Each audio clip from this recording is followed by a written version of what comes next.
It's Peaches here, and this is Peaches Pit Party, the podcast. A lot of puh sounds with that title. A replay of today's full show, which you can hear weekday afternoons live on K-Barrel 101. I hope you like what I have to say, and if not, well, then I'm sorry, not sorry. Enjoy. Happy day before Ween. It's October 30th, 2024. It's hump day, and most importantly, it's Peaches Pit Party kicking off here. If you want to get a hold of me, 208-535-1015. That is the number to reach me. Don't forget tomorrow, non-stop Halloween music. All thanks to No Limit Guitar Company. We'll be drawing the winners as well for the ESP LTD Aero 200 guitar giveaway with the PRS Sanzera 20 combo amp. And there's a few other prizes in there as well. Victor and I will be headed on over to No Limit Guitar Company in Idaho Falls to go announce those winners, to go spin the wheel of winning and see who's going to go home, who's going to have the biggest treat of Halloween with the guitar and amp combo. Make sure to sign up for that within both apps, the K-Barrel 101 and Alt 101 apps. And you still have time today to go to either location before they close and buy something that will get you another entry into this drawing here. My mouth, for some reason, I still have a bad aftertaste in my mouth because Victor and I just tried these chocolates that I got at Walmart. Victor, before my lunch break, he was like, hey, can you scope out Walmart to see if they have any, no pun intended, sweet deals on candy to hand out to trick-or-treaters? I went up and down the aisle, didn't really see much. They had some decent deals for those fun size. You know they like to call them fun size, but they're not fun sized at all. But then I looked at the bottom shelf, I looked down there, and I saw this canister from Turin, Fireball Whiskey, don't worry bosses, non-alcoholic chocolates. The Fireball Whiskey is in the caramel there. And I can tell you, if I were an alcoholic, if I drank any type of alcohol, I would not like Fireball Whiskey at all. That cinnamon is horrible. They call these bittersweet chocolates. Certainly bitter. I don't know who is going to enjoy these. I mean, Victor made like the face, the same face the Warheads logo guy made when he ate them. I'll get the YouTube short up on our YouTube channel at KBear101RMG. Yeah, like I said, if you want to get a hold of me, 208-535-1015. That is the number. Got some Pierce the Veil and more on the way here shortly. Don't go anywhere. K-Bear 101, I cannot believe this. I really can't. It's quite dumb to put rules on things like Halloween. Communities are cracking down on the holiday. There are some parts of the country and the world that have some very odd laws on the books just for Halloween. Towns like Belleville, Missouri, Chesapeake, Virginia, they have age limits on trick-or-treating. That's so stupid. Why? It's 12 in Belleville, 14 in Chesapeake. Why is it that bad to be older than 14 out there trick-or-treating? Tell me why. What's your argument for age limits on trick-or-treating? Oh, you're taking candy away from the kids. There's plenty of candy to go around. Plenty of it. The reason why I'm so passionate about it is because back when I was younger than 12, I was already bigger than most adults. You wouldn't believe how many dumb people out there saw me and went, aren't you a little old to be trick-or-treating? And my mom would be behind me going, he's 10. Give him the candy. There's a law in Walnut Creek, California, which requires a permit to wear a mask. How awful. Of course, California. Since 2014, it has been illegal to dress up like a clown in the town of, I'm going to try to say this, Vendrague, France. In Rehoboth Beach, Delaware, there's no trick-or-treating on Sunday. If Halloween falls on Sunday, trick-or-treating is moved the day before. Oh, man. Yeah, it was when I first moved out here in 2021 that Halloween fell on a Sunday and everybody was debating whether or not to go trick-or-treating on Saturday or Sunday. There should be an official explanation from some sort of high-up official saying, hey, here in Idaho, no matter what day Halloween lands on, that's the day to go trick-or-treating. Silly string prohibited in Hollywood, California. Really? So if I tell my Matt to go get a can of silly string and start spraying it around Hollywood Boulevard, will he get arrested? What? You would get in trouble for silly string. And clergy costumes are prohibited in the state of Alabama. There has to be a good story for that one, right? Peaches Pit Party on K-Bear 101, Idaho's only rock station. I have this real bad habit of not stocking up my fridge or kitchen overall with groceries and things to make dinner with. I really just shop the night of, go get food from the store, come back home, make it all, eat it, and repeat the cycle. Today is Haunted Refrigerator Day. No, it's not a day to celebrate if your fridge has a ghost or not. It's the night before Halloween, a time to purge your fridge of some of the scary stuff hiding inside. Like, do you have something in the far back that's been sitting there for weeks, even months, maybe years, if you're one of those people? It's time to get rid of it. I have the saddest fridge right now. If I can remember after the show today, I'll go home and take a picture and send it. Maybe I won't. Maybe I'll just keep it to myself and just talk about it here on the show with you. That there's one can of Mountain Dew Baja Blast in the fridge and some condiments in the door. That is about it. I've cleared out everything else. I had someone over recently that came over with a bunch of chicken pot pies. I ate most of those.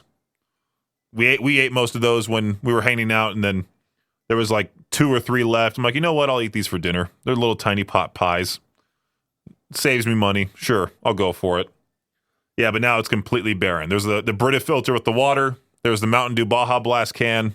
Then there's the condiments in the door, and that is about it. Just a reminder to clear out that fridge today for Haunted Refrigerator Night. Or Haunted Refrigerator. It's not Haunted Refrigerator Day. It's Haunted Refrigerator Night.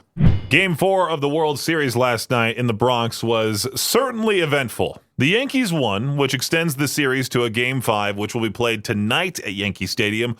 Dodgers first baseman Freddie Freeman set a new record by hitting a home run in his 6th consecutive World Series game, and 2 Yankees fans in the outfield were in the spotlight for trying to rip the glove off of Dodgers outfielder Mookie Betts as he was making a play on a fly ball. That play was ruled an out, and it didn't take long for security to escort the 2 fans out of the stadium. Plus, those 2 fans, as I was scrolling Facebook, I saw they were suspended for Game 5. Like, they're banned from the stadium for Game 5 of the World Series if they wanted to go spend even more money on a World Series ticket there. Over the weekend, the documentary See Her, Be Her, which tells the story of the growth of women's baseball, aired on the MLB network. And just yesterday, the formation of a new women's professional baseball league was announced. The Women's Pro Baseball League is scheduled to launch in the summer of 2026, and it'll feature 6 teams based in the Northeast. That's pretty cool. ESPN is going to air Simpsonize Monday Night Football.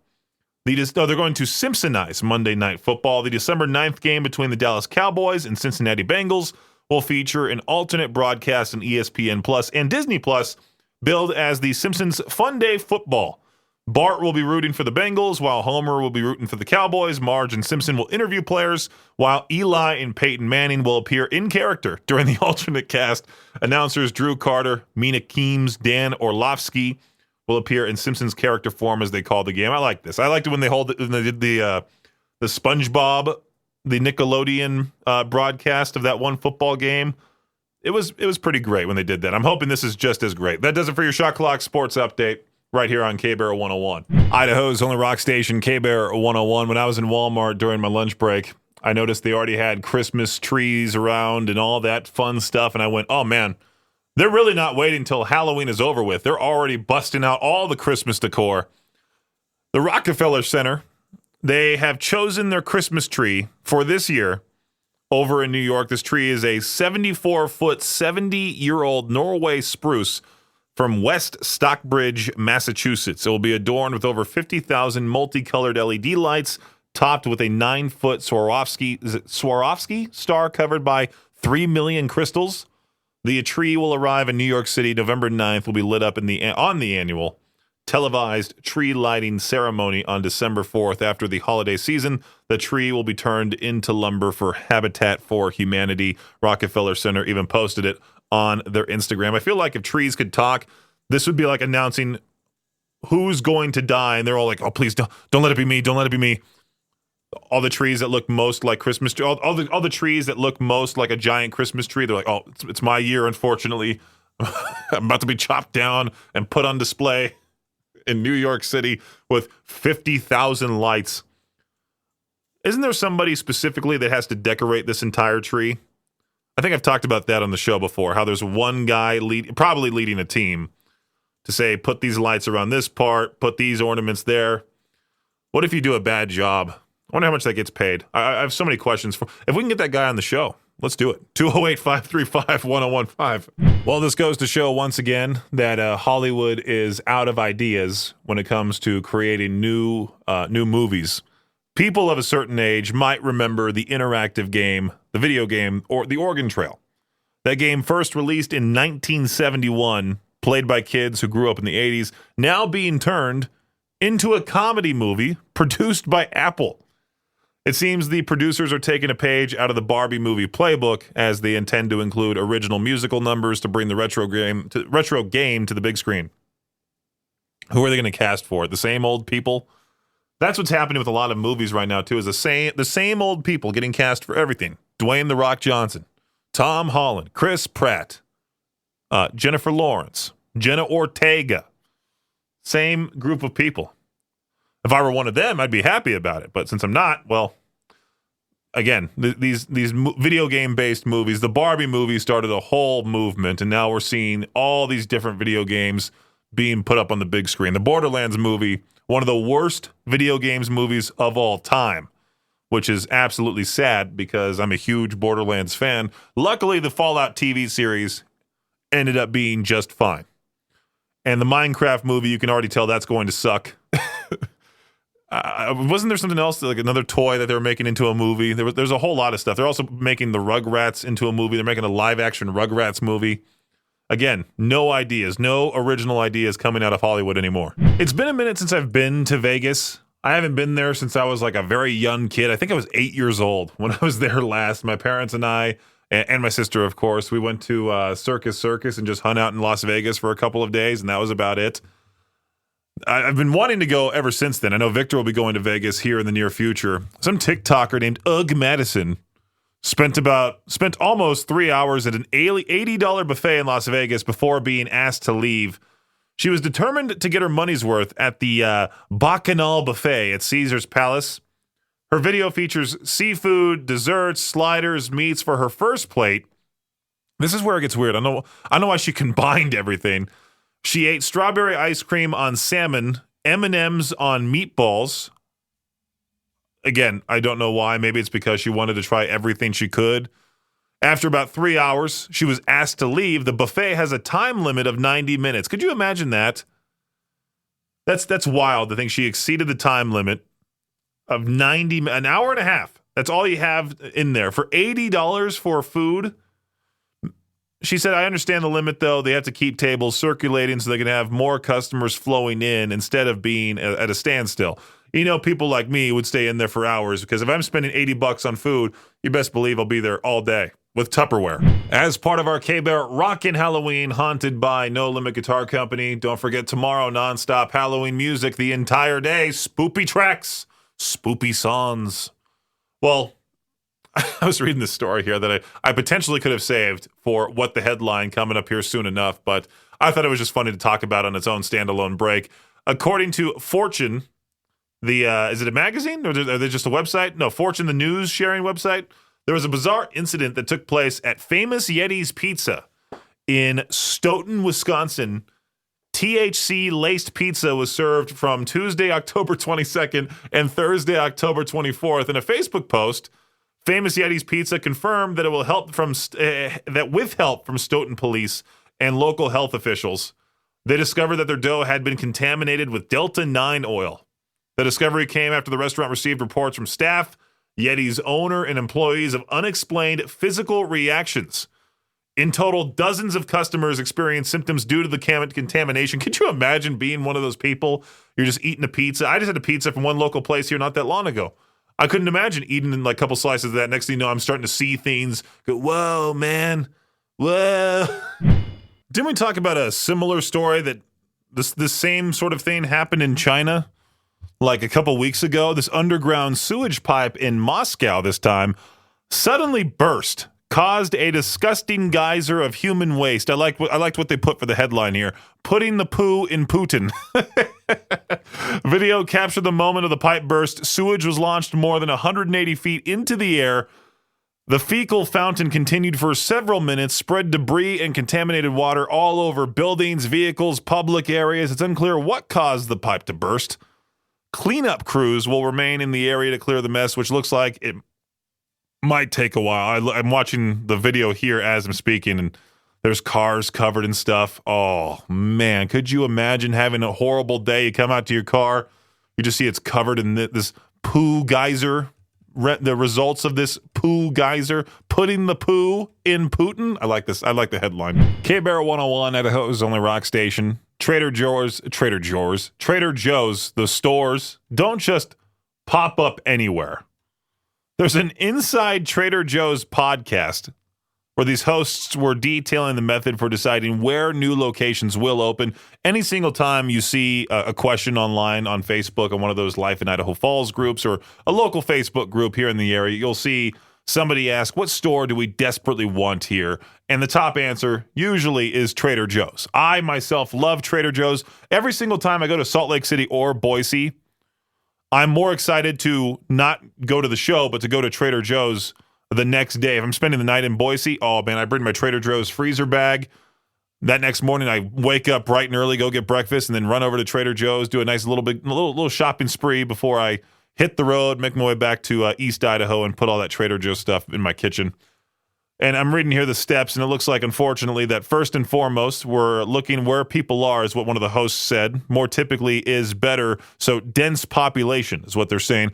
It could be an area where there's no currently available Trader Joe's store, he added, but they don't totally rule out places with one already. It might be an area that's really densely populated, and traffic patterns are such that getting from one Trader Joe's to another neighborhood, it may be close, but it may take a really long time. That could be interesting, is what he said. The population is growing here in the area. I say we get one in Idaho Falls ASAP. Bring Trader Joe's to Idaho Falls 2025. K-Bear 101, it is time to peach their own once more. And today, I thought I'd just ask this question. I really want to know, what is the best board game of all time? What immediately comes to your mind when I ask that question? So many different responses already on the Facebook page at K-Bear 101 FM. My own very own Aunt Terry was the first person to comment saying Monopoly. I see Rummikub on there. I see chess for some reason on there. Chess is one of those games. I feel like playing chess, knowing how to play chess, I can compare it to being like a Tool fan. Like, it takes a whole other intellectual to enjoy chess. Very similar to how it takes a whole other intellectual to enjoy Tool. So what is the best board game of all time in your opinion? That's why the segment is called The Peach Their Own. 208-535-1015. Hey, K-Bear, what's happening? Not too much. All right, James, I'm sure you're going to choose something weird for this question. What's the best board game of all time? Well, Risk. I figured you would be the Risk guy. And then there's also another one that was one of the old Milton Bradley bookshelf games, and it was called Conquest of the Empire. And you pretty much there was factions of Rome going at each other, but it was so in-depth, like you had to go through and collect tribute from your provinces and pay your soldiers, and it was insane. It was so in-depth that I tried playing one game. We gave up after 12 days. You're definitely one of those history nerd guys. Oh, yeah.